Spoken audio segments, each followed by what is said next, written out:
It's as if I went to sleep for a year, and when I woke up, the world's fallen apart.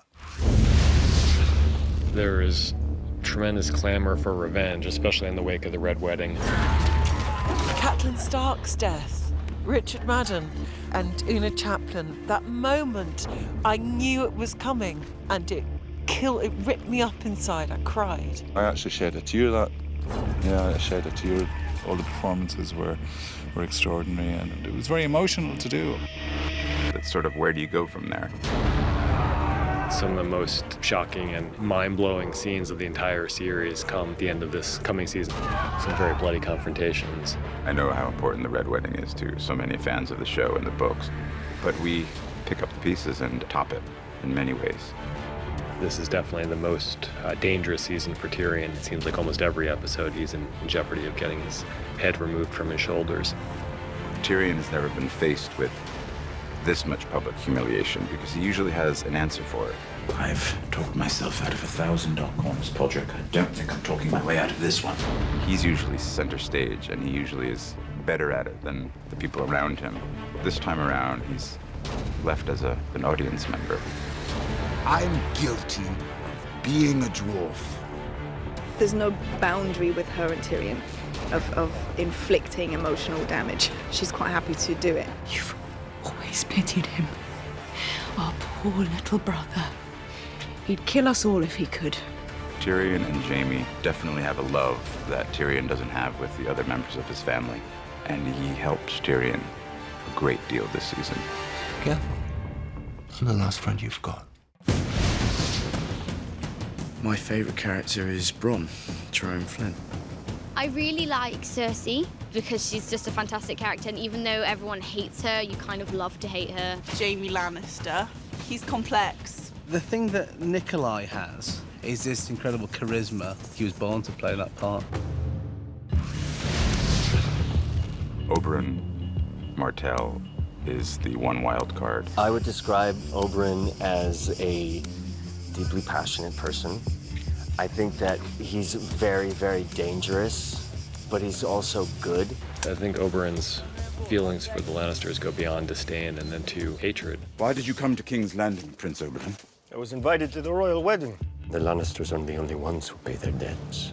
He uses the invitation to the wedding to come and seek out what he really wants, and that is vengeance. Joffrey. Joffrey's a wee prick. Mummy's boy, a bully. He's got nice eyes. I feel like Jack, the actor, has an abundance of redeeming qualities. I feel like Joffrey, the character, less so.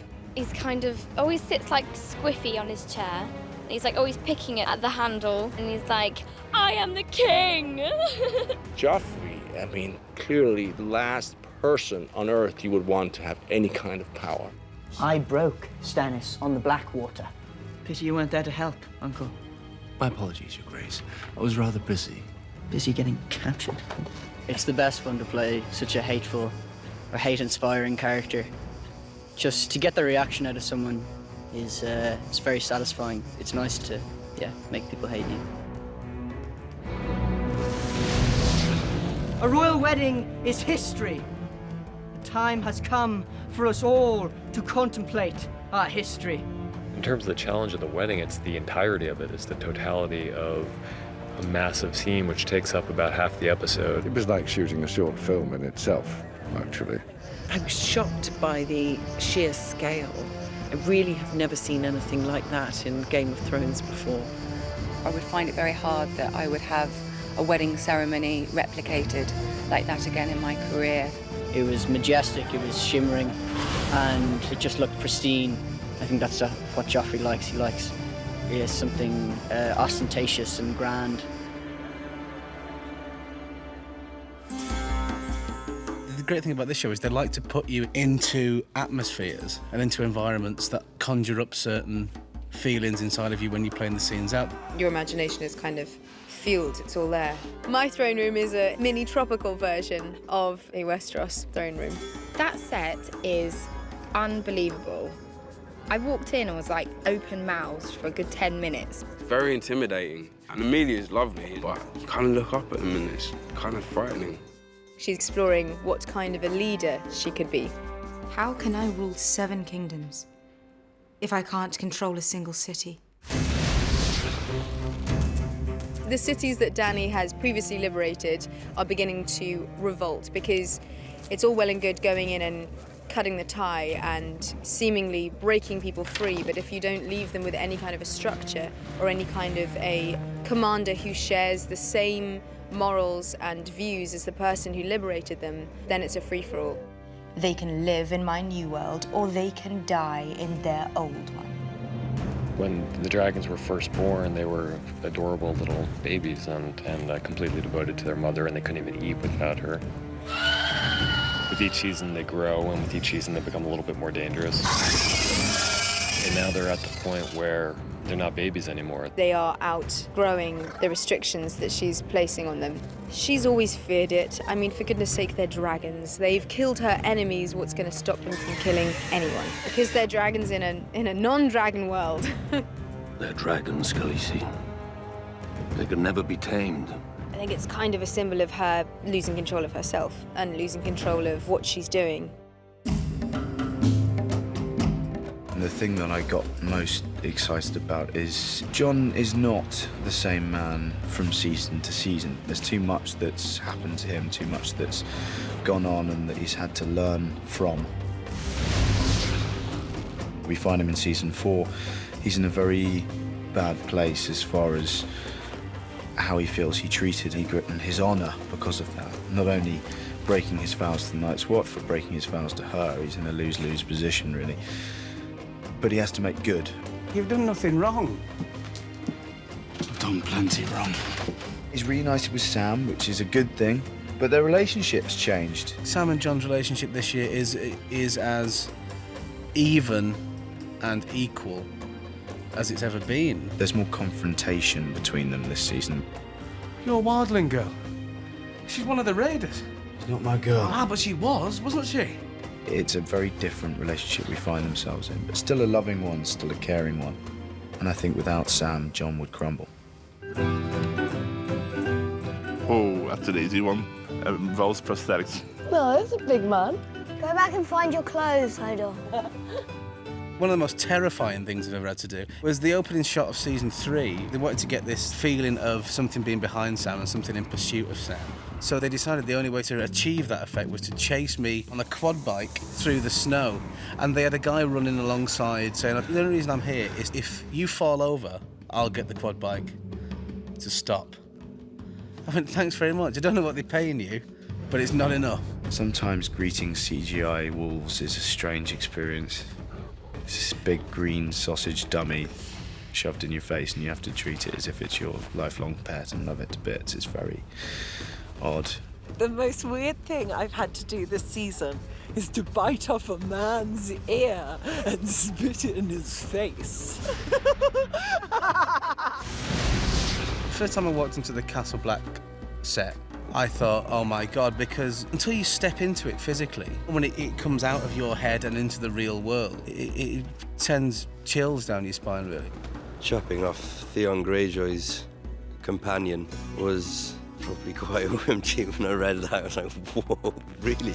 Every day on this show is an OMG moment, really, because there's always surprises in it. You're always in a really cool location, or you've got a great prop, or, the set is incredible. The thing that's amazing about the places we shoot is you just don't know what to expect. So you turn up and you're like, wow, this is so much grander than I could have expected or could have ever imagined. biggest OMG moment is when you think you're nearly finished and then you've got 5 hours to go. Well, Nikolai and I tried to do a dance number walking down the steps of the court. We thought it was fun. And the extras were all laughing and dancing. But the crew was really tired, and I don't think they responded. And then we just heard from the 80s, like, still rolling, reset. Whenever Maisie's around, there's usually a lot of sleepovers, and like we do a lot of knock and runs on people's hotel doors.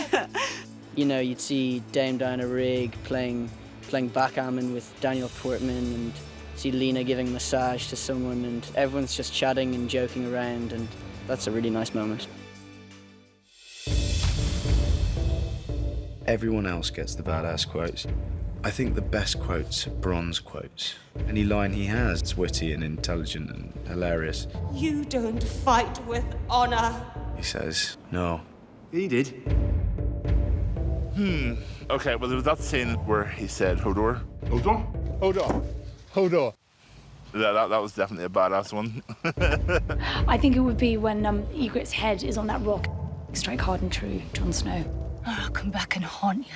Oh, that was a great line. Well, there's one this year when she's talking about nothing. Maybe nothing is worse than this. Nothing isn't better or worse than anything. Nothing is just nothing. I think that makes you really think about all the different characters and it kind of puts things into perspective. Oh, Dracarys. Dracarys. Definitely. I believe that's probably the most badass quote. I think Maester Luwin. He was very much a father figure for Bran, and to not have him, I think, is probably a disadvantage to Bran. Be Rob and Catelyn. So hard. The big one that set the whole tone for Game of Thrones being known for a show where no one is safe was Ned Stark. And that completely shocked me.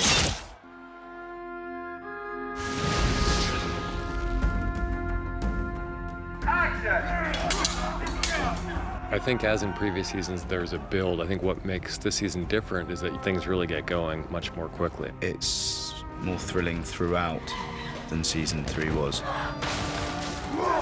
There's definitely objectively more action, and there are a whole lot of things on the production front that we've never done before. Everyone's kind of now loading the guns, loading their arrows, sharpening their knives, and it's just right. It's not building towards one specific climactic event. There are more climactic events in season 4 than there have ever been before. Every season up until now has been, episode 9 has been the big episode. Season 4 is just very steady. The stakes are higher throughout the season than they have been before. This season, the story just gets more intense. Some really juicy mental storylines. And it's just really exciting. The button's pressed and the accelerator is firmly to the floor here. There's a lot of action. The good guys are coming back this year, and that's nice to see. Yeah, we're making a stand. We hope people, when they come out of the season, will feel that the impact of the season as a whole would be even greater than the impact of the previous season. There are so many quality shows on television that I love and admire, but I don't think there's one with the scale of Game of Thrones in terms of the size of the cast, in terms of number of countries we shoot in, and you know, who else has dragons, really?